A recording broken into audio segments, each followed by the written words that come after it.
Hi, Justice. Hey, I just wanted to make comment on a couple of things that a Twitter response won't allow me to do, so I thought I'd do this little video. It'll be quick, I promise. So what you've currently got is broken out here. I just kind of stepped it out a little bit. So the function is up top, and then the detail is right below it. I did the same thing with the secondary if statement. So just like yours, I've got it reset or set up to emulate yours, and so I'm getting the exact same syntax error. The syntax error, this one specific, where this is automatically highlighted, that presents itself when you have not finished the formula. You haven't gotten all parts of the equation in there. So, like the brilliant Bill said, look at the syntax over here. It says if logical test, value if true, value if false. So what we're missing here is a value if false, and that's why you're getting that when you hit check syntax, you're getting that. So what are we missing? We're missing the value if false. So what you had written is if this amount is greater than or equal to 100,000, then elevate. If this amount is less than or equal to, that's what I'm going to suggest here. We'll put this back in there.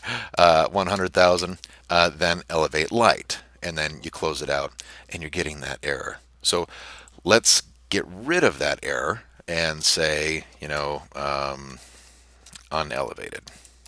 Something along those lines. Now when I check it out, not boop, let me go back here, sorry.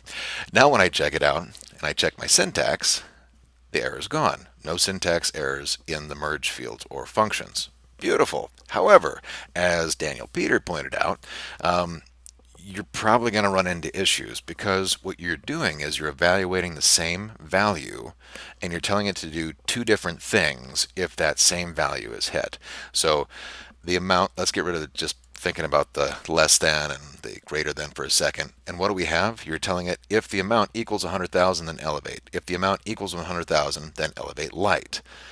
It doesn't know what to do, and like Daniel said, it's more likely than not just going to pick the first one that it encounters, which is the first one, elevate, and go with that, which is going to cause you heartache in the future.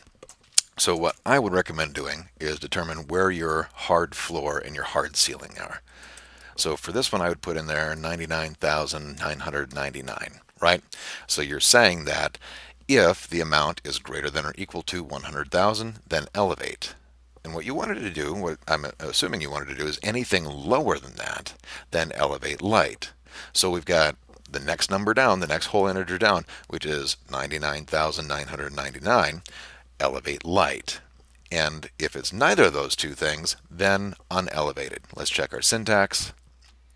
No syntax errors. Perfect. So now we've clearly defined where that line in the sand is. If it's equal to or above 100,000, it's elevate. If it's less than or equal to 900 or 99,999, then elevate light. And then if it's neither of those two things, we put the comma in and we say if it's false, if both those things are false, then it's unelevated. And we close out the first if and we close out the second if. So hope that helped.